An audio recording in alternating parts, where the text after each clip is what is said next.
Santa Brígida da Suécia, a famosa Santa Brígida, também teve revelações sobre nossa época. E hoje nós vamos ver algumas profecias e revelações de Nosso Senhor para ela sobre a situação da igreja e sobre a situação de nosso tempo. Muito bom dia, meu nome é Daniel Martins, esse é o canal dos Santos Anjos.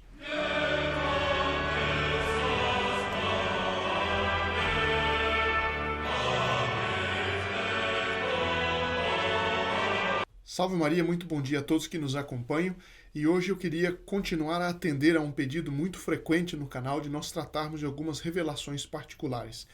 E nem todo mundo sabe que Santa Brígida da Suécia também teve revelações sobre o nosso período, sobre a decadência pela qual nós estamos passando. E hoje eu queria ver alguns trechinhos que nós nunca lemos no canal, e eu vou repetir um ou dois que nós já lemos. Agora, a primeira parte, Nosso Senhor fala a respeito da decadência do clero. Isso vale, o que Nosso Senhor vai dizer agora, vale para todas as crises pelas quais passou a Santa Igreja e não necessariamente só a nossa. A segunda parte já fala mais de uma situação que é a que nós estamos passando hoje. Então vamos ver. Nosso Senhor, nas comunicações muito frequentes que teve com ela, aliás, estou tirando isso aqui, a fonte é o livro Celestiales Revelaciones de Santa Brígida, Princesa da Suécia, está em espanhol. De Santa Brígida, Princesa de Suécia. Essa escrita por ela mesma que comunicou, elas são aprovadas por vários papas e traduzidas nas mais acreditadas edições latinas. E a editora é Apostolado de la Prensa, Madrid, 1901. Nosso Senhor, então, nas comunicações muito frequentes que teve com ela, queixa-se severamente do estado da igreja, chegando a ameaçar abandonar os cristãos e ir ter com os pagãos. Lembremos-nos, a civilização cristã, como nasceu na Europa, especialmente na Europa, e de lá se difundiu por várias outras partes do mundo, como houve, sobretudo, a partir do século XIV, uma enorme decadência da moral, dos bons costumes, e de lá para cá nós temos visto, sobretudo, um período de decadência, com altos e baixos, mas a linha geral de decadência. Então, Nosso Senhor disse, ameaçando sair o foco da ajuda e do esplendor da civilização, sair da civilização que era cristã já e ir para o que eram os pagãos. Esta é a igreja, meu Pai, que eu redimi com meu sangue, diz Nosso Senhor, e que recebi como minha esposa, mas que os cristãos agora, que os católicos, tentam violentamente arrebatar-me. E Nosso Senhor diz sobre o estado da igreja, perante toda a corte celeste, o Pai Eterno diz, queixo-me perante vós de ter desposado a minha filha com um homem que a trata muito mal. Nosso Senhor está, então, queixando-se aqui no fundo, do clero, que está tratando tão mal a sua divina, a filha e esposa da Santa Igreja. O filho respondeu, é essa, meu pai, que eu redimi com meu sangue e que recebi como minha esposa, mas agora estão a tentar afastá-la de mim com violência. Imediatamente a Santíssima Virgem disse, vós, Pai Eterno, sois o meu Deus e o meu Senhor, e eu gerei no meu ventre vosso Filho bendito, que é verdadeiramente vosso Filho e verdadeiramente meu Filho. Enquanto vivi no mundo, fiz a tua vontade, faz-me a mercê de ter piedade de tua filha, a Igreja. Então os anjos disseram, isso na aparição de Santa Brígida, tu és o nosso Deus e Senhor, e em ti temos todo o nosso bem, e não precisamos de outro senão de ti. Quando a tua filha, a Igreja, nasceu, todos nós nos regozijamos, e agora podemos justamente entristecer-nos, porque a vemos nas mãos daqueles que a tratam de forma tão vil e afrontosa. Tem piedade dela pela tua grande misericórdia, porque a sua miséria é grande e não há ninguém para a consolar, nem para libertar, a não ser tu, Senhor Deus Todo-Poderoso. Bom, isso são coisas que poderiam ser faladas, ditas na nossa época. E como eu disse, evidentemente que se aplicam às várias crises na igreja. Mas jamais houve na história uma crise tão profunda, tão grande, tão universal na Santa Igreja quanto hoje. E Nosso Senhor, então, ele diz, eu vou abandonar-vos. Nosso Senhor faz isso para tentar nos acordar, né? e eu vou então procurar outros povos que vão me servir.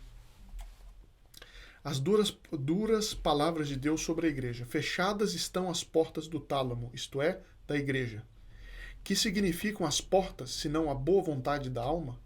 Pois tudo que agrada e deleita o corpo é o que é amado, honrado e publicado como santo e bom. Veja, os vícios capitais são levados em triunfo, como nós vimos em outras profecias. Volto aqui ao texto. Enquanto a tua vontade é esquecida e abandonada, que é de que os homens vos amem com fervor, desejem com prudência e com razão deem tudo por vós. Então, aqui uma outra característica dessa crise na igreja é que tudo aquilo que agrada e deleita o corpo é o que é amado, honrado e publicado como santo e bom. Quantas vezes nós temos visto, infelizmente, até autos eclesiásticos só falando dos direitos do homem, da dignidade do homem e a justiça social, e os direitos, o que são coisas de si boas, mas e os direitos de Deus? E como Deus merece ser obedecido, seus mandamentos, né? Isso nós ouvimos muito menos, sobretudo daqueles que se dizem adeptos da teologia da libertação. Enfim, Santo Ambrósio aparece também a Santa Brígida, o estado da igreja e do cristianismo.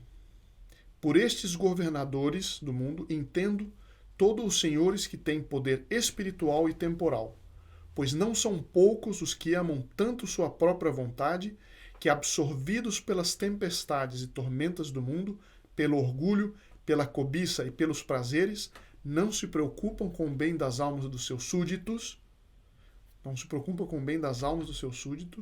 e os miseráveis do povo o seguem, acreditando que estão no bom caminho, e assim perecem juntamente com os seus súditos, seguindo cada um o apetite de sua vontade. São cegos guiando outros cegos. E nós vemos isso muito, e é uma situação interessante saber como Deus Nosso Senhor, a Santíssima Virgem, os santos, se expressam dessa maneira nas revelações particulares. Agora, tem um trechinho que a gente vai ver que se aplica muito mais aos dias de hoje.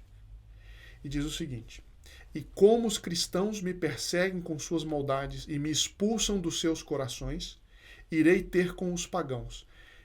E aqui é um pequeno esclarecimento. Nosso Senhor, ele quer a salvação de todos desde sempre.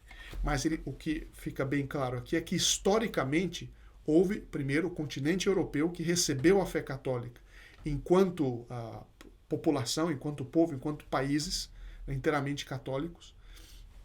Então, esse continente foi o primeiro a receber Nosso Senhor enquanto tal, né, enquanto países, não só enquanto indivíduos, porque isso evidentemente que teve antes em Jerusalém, na Ásia Menor e tudo mais, mas enquanto continente em que havia uma cristandade, uma família de povos inteiramente cristãos, isso foi na Europa. Então Nosso Senhor, que sempre quis evidentemente converter os pagãos, quis durante muitos séculos converter os pagãos por meio dos europeus. Inclusive nós, no Brasil, recebemos a fé de Portugal. Bom, então Nosso Senhor, no fundo, está dizendo que esses que deveriam ser o farol para toda a humanidade, entrou um vírus de decadência moral, entrou um vírus de revolução, e esses mesmos que deveriam fazer missão em outros países para propagar a fé, começaram a propagar o erro, né? E esse é o contexto disso. Nosso Senhor sair dos cristãos para ir para os pagãos.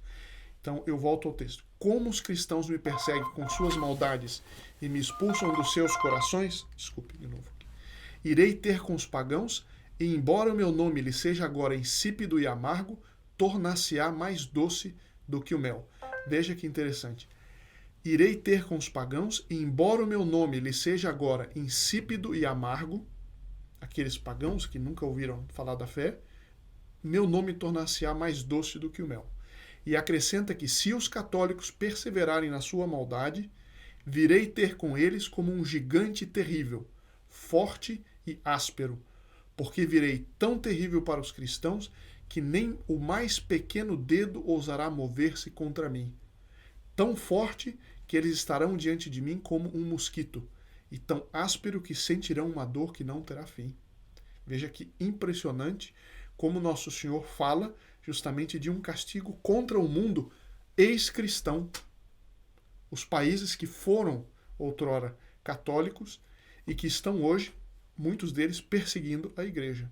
Em quantos países hoje, se a pessoa for falar toda a doutrina católica a respeito do matrimônio, por exemplo, é discriminação, é crime de ódio e tudo mais, e são perseguidos às vezes por dizer, apenas citar a Sagrada Escritura.